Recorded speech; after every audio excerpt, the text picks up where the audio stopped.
Hi, welcome to Wolverine News. I'm your anchor, Jay Mays. Today's announcement starts with March 4th, 2014. District Choir Competition all day in Tahlequah. March 6th is Spring Pictures. March 8th is District Vocal and Ensemble Contest. That is all we have for today. I hope you have a great week. Hi, and I'm standing here with three of Miss Ackerman's 7th grade boys.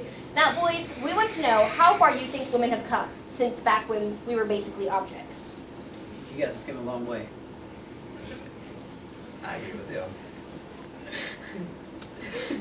And, well, I guess that's all they have to say. Thank you. Thank you.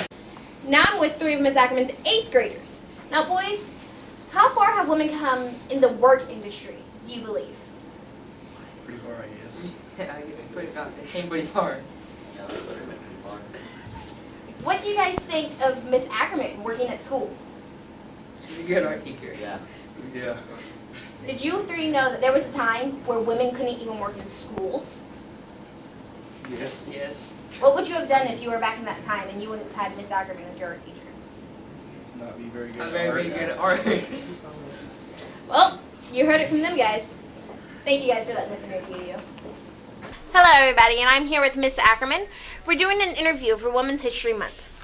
Now, Miss Ackerman, you're the art teacher here, and we were wondering if you could give us a short history from the beginning of time or wherever you would like to start in women in art. Okay. Many people think that all the cave paintings and stuff were just men, but they have found that a lot of evidence from the bone structure, from the hands, which are different than men, from the handprints that are on there, plus there was also children's. So we know women and children participated in the fine arts at the beginning of time. As the ages went on through, they started defining any art women did as crafts. In other words, just as useful arts, but not the fine arts. But that wasn't reality. In the Middle Ages, women basically were assigned to the noble women to tapestries. They would sit and do fantastic works of art with needle and thread, like the Battle of Hastings. The other group of women that worked during the Middle Ages were the religious women, nuns or women that went to live in the convents. And they would do the luminaries, the fancy lettering and pages you would see on Bibles that were all hand copied. After that, women through the Western culture many times were shoved back, but in the Eastern culture there was one whole area where only women were allowed, and that was in India, to do the artwork, which was religious.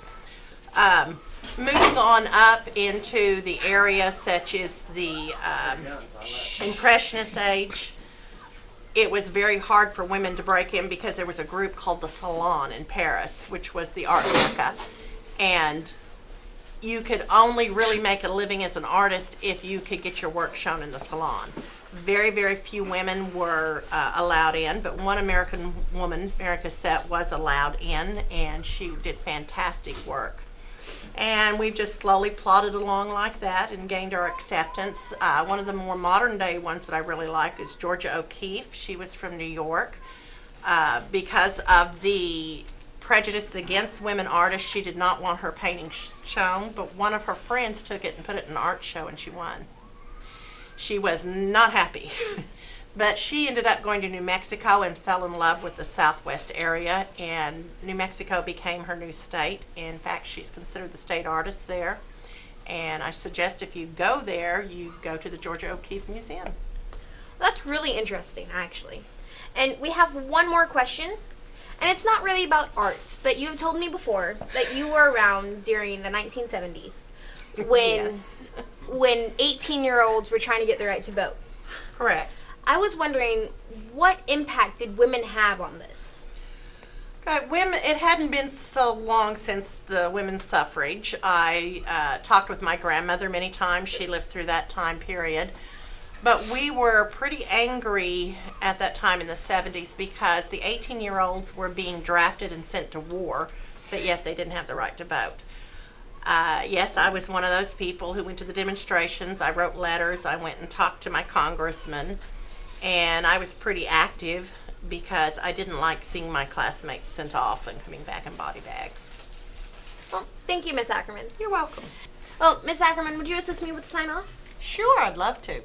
That's all we have for today, guys. Have a good day. Have a great week.